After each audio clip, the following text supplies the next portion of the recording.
The Secretary of Defense made a big announcement yesterday. Take a look. Mattis, U.S. to send 3,000 more troops to Afghanistan. So that'll bring the total to over 14,000 troops we now have in Afghanistan.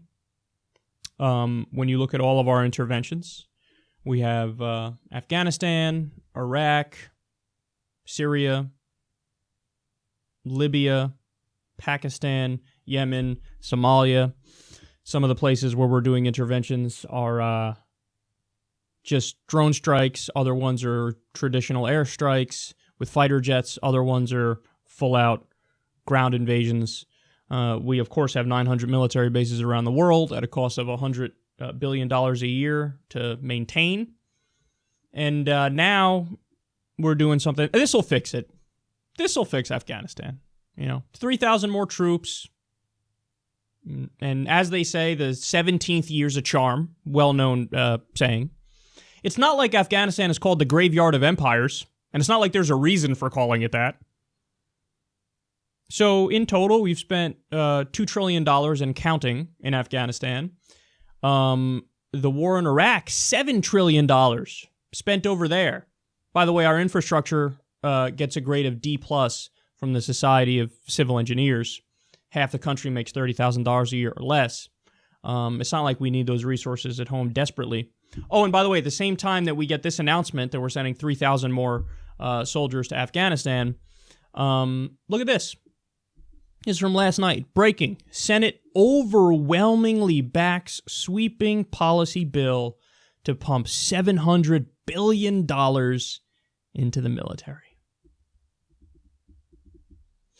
By the way, turn on the mainstream media. Not a single person, not one, said, "Whoa, how do we afford this? I'm not sure we have the money for this." You will get deficit scolds coming from every side of the political spectrum when anybody talks about free college, when anybody talks about Medicare for all, when anybody talks about any program for the people. You get people who think they're intellectuals coming out of the woodworks going, "Please, how can we afford this? There's no such thing as a free lunch." But pumping $700 billion into the military, people are like, remember, there was the new F-35 fighter jet, that program since its inception. It's over $1 trillion that we've spent on that plane. And for the longest time, it didn't even fucking work. Now I think they got it to finally work. But it cost over $1 trillion making this shitty plane as if the other ones weren't good enough. And again, nobody says, hey man, maybe that's a fucking giant waste of money. Maybe the $700 billion is a giant waste of money. Maybe we should sit down and, hey, what are we still doing in all these wars? And when you ask people to find victory, they don't even bother to tell you anymore. Back when these wars started, they had to pretend to have some sort of end game and to have some sort of goal. So when you look at Iraq, they used to say, well, we got to get Saddam. I mean, that's what it's about. We got to get Saddam. So, well, guess what? Saddam's been dead for a long time now. And you're still in Iraq. So then don't insult our intelligence by pretending that was the point all along when you achieved that goal and now we've still been there for years and years and years. Same thing with Afghanistan. Well, we got to get bin Laden. I mean, what do you want to do? Bin Laden attacked us on 9/11. He's in Afghanistan. He was at the time. So let's go get him. Okay, well, he's been dead for a while now too. But we're still in Afghanistan. And you just keep moving the goalposts. Just keep moving them. So it went from, and they moved the goalposts at the beginning for the justification for the wars, because first it was Saddam did 9/11 in the case of Iraq. Then it was Saddam has weapons of mass destruction. He didn't. And then finally the end justification was he's a bad guy. Yeah, there's a lot of bad guy leaders around the world. Should we invade them all and topple them all? So let's just quit the bullshit and just say what it's all really about. Because it's clearly not about the shit you say it's about. Because again, they don't even have anything like if you ask them, hey, why are we still in Afghanistan now? There's nothing to say. Well, Taliban or something.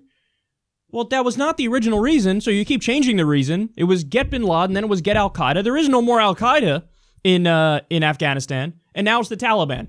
Well, the Taliban's always been there, and they're a guerrilla army, and they control 40% of the fucking country. So that is a justification for endless war. That's all that is. And it just so happens that, hey, when you look in Iraq, tremendous amount of oil wealth there, and the oil production increased after we invaded. So maybe that has something to do with it. Maybe in Afghanistan, the minerals have something to do with it. Opium has something to do with it. Now, you bring that part up, all of a sudden people say, oh, that's Alex Jonesy. But what the fuck else can describe what we're doing when the original justifications have been utterly destroyed because they've been achieved, but we're still there? So what the fuck else can explain it? Well, you gotta get the radical Islamic terrorists. Saudi Arabia is the powerhouse and the factory of radical Islamic terrorists. And they're one of our best friends. So it's obviously not that either. And they're wasting lives and our money. They take your tax money and my tax money and they waste it over there. And again, we don't even have universal health care here. We don't even have universal health care. And we're wasting all this money over there. And then they have the nerve to tell us we can't afford basic things that every other modern nation affords. It's beyond disgusting. And remember, Donald Trump was the guy who said repeatedly, we went over one time every comment he made on Afghanistan. And for the longest time, he was vehemently against it. He was as against it as I'm against staying in Afghanistan. He called it stupid. I mean, we went through the list. Well, now all of a sudden, you know, the deep state is whispering in his ear. The generals, Mr. President, we have to stay there. By the way, when all you have is a hammer, everything looks like a nail. So you go back through American history, the generals always have the same answer: more war. What do you think happened in Vietnam? They kept telling Lyndon Johnson, we just need more troops. That's all we need, and then everything will be good. But what's the end goal? What's victory? Well, I don't know. We just need more troops. They just kept saying more troops, more troops, more troops. It's the same fucking thing now. Whether it's the neocons in the deep state, it's the CIA, it's the generals. So more troops, more troops. What the fuck is 3,000 more troops going to accomplish when you won't even tell us what the definition of victory is? You won't even tell us. There are people who are pretty old today. Old as in, relatively speaking. So the war in Afghanistan started in 2001. It's 2017. So there are 16-year-olds who have known nothing but the United States at war. To them, war is just the most regular thing ever. Like, what do you mean? Of course, we're always at war. Duh. Is that the kind of country we want to be? That's the kind of country we want to be. Where 45,000 people die every year in the U.S. because they don't have access to basic health care. But we have money for endless war that is meaningless and has no aim. That's the country we want to be? I don't think...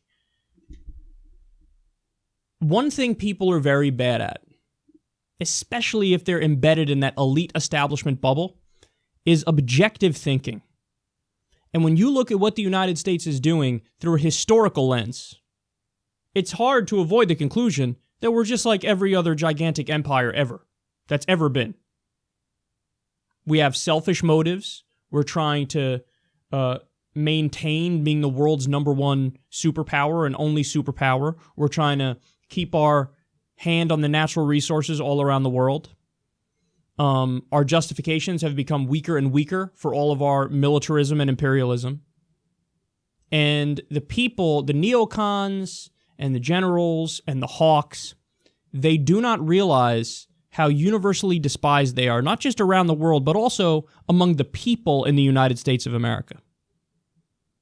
So they're incapable of objective thinking to realize that you are the biggest threat to world peace. We have the most powerful military that's ever existed, and we keep fucking invading everybody and killing people. And that's not just me speaking. There's been various polls on this from well-respected polling organizations. So you can't accuse them of some sort of bias or, fudging the numbers here. You ask people all around the world, hey, which country is the biggest threat to world peace? People don't say North Korea. They don't say India or Pakistan. They don't say Russia.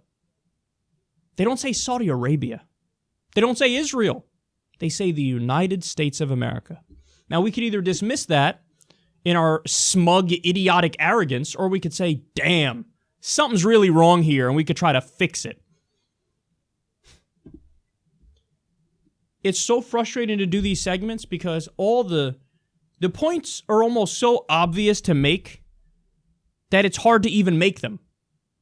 Because you just have to run through all of them over and over. But here we are again. Another 3,000 troops to Afghanistan. Another situation where there's no end in sight. We have so many problems here at home. We're wasting money and resources over there. And nobody in the mainstream media is talking about this in a serious way. Nobody's saying, how do we afford this? Nobody's saying, what's the definition of victory? If corporate media was not basically an arm of the government, they would have asked all these questions on day one.